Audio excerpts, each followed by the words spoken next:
Prince Harry back in London to celebrate the anniversary of the Invictus Games, but he won't be seeing his father, King Charles. Foreign correspondent James Longman is in London for it. Prince Harry is back in London to celebrate the anniversary of the Invictus Games, but he won't be seeing his father, King Charles. Foreign correspondent James Longman is in London for it this morning. Good morning, James. Yeah, good morning, Michael. Prince Harry is back in the UK. It was meant to be Prince Harry's proud return, a chance to reclaim some dignity, stand before veterans, and revive his shattered public image. But that fantasy collapsed when beloved UK host Graham Norton publicly mocked Harry on air, questioning whether the Duke would even have the nerve to attend the 2027 Invictus Games. What was once Harry's signature course has now become a battlefield of public disgrace and royal disapproval. To make matters worse, the palace is reportedly furious. He's here only for a few days. He's here to mark 10 years since the beginning of his Invictus Games. But despite the cancer diagnoses that have rocked his family, he will not be seeing his father, King Charles, or William and Kate, whilst he's here. Now, his team has tried to get out in front of this. They've said Charles is calling it a betrayal, and Meghan is nowhere in sight. The humiliation is personal, political, and painfully public. It started with a laugh, but it ended with a royal blood boil. During a recent episode of the Graham Norton Show, the British talk show legend took a moment to poke fun at the possibility of Prince Harry attending the 2027 Invictus Games in London. With his usual razor-sharp wit, Norton quipped, "Well, he might not show up. I think he's afraid the British crowd will salute, just not him." The studio audience burst into laughter, but behind the curtain, there was nothing funny about it. The jab struck deep. It wasn't just a punchline. It was a cultural moment. Charles is too busy to see his son, but Harry hopes to see his father soon. Buckingham Palace is not commenting on any of this, and it just serves to deepen the speculation that there's a real rift at play. Britain's favourite host voiced the uncomfortable truth that no one in Harry's inner circle dares say out loud: Prince Harry is no longer welcome where he once reigned. The reaction was instant and widespread. Social media exploded with clips. Commentators described it as a turning point, and royal insiders confirmed Harry was watching, and he was livid. The fallout was immediate. According to Montecito insiders, Prince Harry was watching the show when Norton's comments aired this year. When Harry spoke to reporter Will Reeve, he said he hoped to see more of his family and perhaps that illness would bring people together, but that is clearly not the case this time.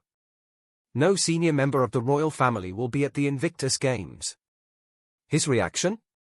Absolute rage. Multiple sources reported that Harry erupted at staff in what's now being described as one of his most volatile moments since the Oprah interview backlash, slamming a glass down and reportedly shouting, "That's a disgrace." His mocking wounded warriors. Harry allegedly felt the joke crossed a line. But critics argue the only person insulting the Invictus Games is Harry himself, by even considering not showing up. One former royal aide revealed, Harry has always been sensitive to criticism. But this one hit harder because it came from someone the public loves. Graham Norton is not a tabloid hack. He's the voice of the people. And right now, the people are laughing at Harry, not with him. Behind the scenes, aides scramble to do damage control. Monday, William and Charles will have a joint event. And this afternoon, in this beautiful sunny afternoon in London at Buckingham Palace, King Charles will return to the garden party, the first time he's been back at that event since his return to public life. Robin. All right, James. Our thanks to you. But even Harry's own team is reportedly growing weary of the outbursts, the spirals, and the increasing public ridicule. He's acting like he's being attacked for no reason, one insider said. But he's the one who opened this door. This leads us to the heart of the scandal: will Prince Harry even attend the 2027 Invictus Games? As of now, nothing has been confirmed, and that's precisely the problem. According to royal insiders and event coordinators, Harry is hesitant about returning to the UK for the event, not for scheduling reasons, not for logistical issues, but because he fears one thing: public rejection. He's reportedly concerned that British crowds, already critical of his public image, might boo him at a ceremony he helped create. There are also rumors he's worried the royal family will ignore his presence, especially after his recent jabs at Charles and Camilla in the press and in his memoir Spare. One palace insider summed it up grimly. "Isn't it amazing? This is the result, Nigel. You and I have never had it. It's called religious conversion. The Harry we have now is not the Harry we had then. This is not the Harry of the Invictus Games." Nobody, of course, seems to know Latin anymore. At least he's afraid to come home because he knows the welcome mat has been rolled up and locked away. Even Invictus Games officials are growing nervous. With planning underway, Harry's radio silence has created tension. Sponsors and donors are starting to ask, is the face of this brand still part of it? The damage isn't just reputational, it's deeply personal, especially for the veterans who once saw Harry as a champion of their cause. The Invictus Games were never meant to be about celebrity or royal prestige. They were built on the values of resilience, brotherhood, and service. And Harry, once a fellow soldier, embodied those values. But now many feel he's walked away. He's done now. He's been persuaded of the doctrine of woke and the doctrine of mental health. God help him. And it's like a religious conversion. Every value that this man believed in before. One former Royal Marine who competed in 3 Invictus Games said anonymously to The Telegraph, "He was one of us. Now he's just another Hollywood name who dipped his toe into our world when it suited him. If he doesn't show up, we'll know he's lost his way completely." Others express frustration that Harry continues to speak about service while living in luxury, insulated by Hollywood deals and PR handlers. "You can't preach purpose from a Montecito mansion," one wounded veteran posted on X, "You have to show up when it counts." The sense of betrayal is deepening. And Invictus, once Harry's most admired achievement, to his grandmother, to his father, we see what the problem is with the new gospel, the new heresy of woke and of mental well-being. It's a gospel that may now be slipping from his grasp. Perhaps most damning is the reaction from within the palace. According to senior royal sources, King Charles is said to be deeply hurt and furious over Harry's wavering commitment to the 2027 Games. The king reportedly told close advisers that Harry's behavior is disgraceful and called his silence a betrayal of duty. This isn't just about family anymore. To Charles, Invictus represents one of the last noble contributions Harry made before burning royal bridges. And now even that appears to be under threat. One palace source revealed, the king has made it clear Harry's attendance is not optional. It's a responsibility. And the fact that Harry hasn't confirmed shows where his priorities truly lie. But you know what, Nitro? What struck me about the whole thing was everything is so bloody petty. You look at it. We had a dispute about a tiara, a bridesmaid's dress. Do you know what my bet is? Behind closed doors, the king is reportedly considering a very public response if Harry bails on the event. As one courtier put it, if he doesn't show up, the palace won't cover for him. Not this time. As the silence continues, Meghan Markle remains noticeably absent from the conversation. Is she pulling the strings behind Harry's hesitation, or choosing to distance herself entirely from the UK fallout? In the next segment, we explore Meghan's strategic silence, the British public's changing opinion, and how the media is now calling out Harry's fear of facing the very country he once called home.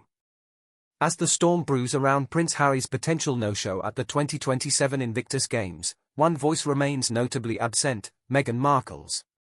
Since Graham Norton's public takedown and the growing backlash over Harry's hesitation to return to the UK, the structures and the sheer silliness, the self-destructiveness. Do you know what I feel? I don't know what you feel. I feel contempt. Meghan has maintained a strategic and deliberate silence, no social media statements, no comments through Archule, not even her usual coded quotes about courage or service. According to insiders, Meghan advised Harry against attending the London-based games from the very beginning. Sources claim she fears his return to British soil will reignite old wounds, attract hostile press, and further unravel the carefully curated Sussex rebrand in America. In short, Meghan doesn't see value in him going, and she's made that known behind closed doors. One former royal staffer revealed Meghan wants to move forward in Hollywood. Returning to Britain, facing boos or cold shoulders, is a step back. She sees it as damage control to simply stay away. But critics argue that her silence now feels cold, especially to the veterans and supporters who once saw her and Harry as a team dedicated to service. As one UK Army medic wrote online, she had no problem being front and centre when the cameras were rolling in Sydney. Where is she now? The backlash at home has been relentless. Recent polls from the Daily Express and YouGov reveal a dramatic decline in Harry's popularity in the UK, dropping to the lowest point since his royal exit in 2020. A staggering 72% of respondents said Harry should not return for the Games unless he publicly apologises for past attacks on the monarchy. Meanwhile, over 80% say they no longer associate him with service or duty. Online sentiment mirrors these numbers. Social media platforms like X and TikTok are flooded with commentary mocking Harry's indecision and absence. One user posted, "He wanted to lead Warriors, but now he's too scared to face a crowd." Even tabloids that once gave Harry the benefit of the doubt are turning up the heat. Headlines from The Sun and Daily Mail now refer to him not as Prince, but the California Duke, a nickname dripping with sarcasm, meant to emphasize just how far he's fallen from his royal roots. The public mood is shifting from disappointment to open resentment. The most revealing insight yet comes from royal insiders who now admit what many suspected: Harry is afraid. Not of the institution, not of the press, but of the British public itself. A royal aide told The Times, he's terrified of being booed again. The moment he steps off that plane, the cameras will be waiting. Every frown, every shout, every cold shoulder, it will be televised. And Harry knows he won't get the hero's welcome he once did. It's not paranoia, it's precedent. Since his departure, Harry has faced frosty receptions at Queen Elizabeth's funeral, coronation events, and public appearances. The crowd that once cheered now sees him as a traitor to tradition. And instead of facing the music, he's hiding in the comfort of Montecito, where every encounter is controlled, scripted, and applauded. Royal experts now suggest that unless Harry rebuilds trust with the UK public, starting with Invictus, his relevance on the world stage will collapse. If Harry hoped the media would soften with time, he miscalculated. The British press and even international outlets are now labelling him a shadow of the man he once was. Articles once sympathetic to his struggles now paint him as hypocritical, withdrawn, and obsessed with image over impact. One scathing editorial in The Telegraph read, "He says he stands for veterans, but won't stand on the same soil they fought for." Even American outlets like Variety and The Hollywood Reporter are beginning to question the Sussex brand's staying power. Meghan's podcast collapsed. Their Netflix specials flopped. Now, with Harry skipping the very event he created, their global philanthropic image is beginning to look hollow. One podcast host joked, "He's no longer the people's prince. He's the prince of cancellations."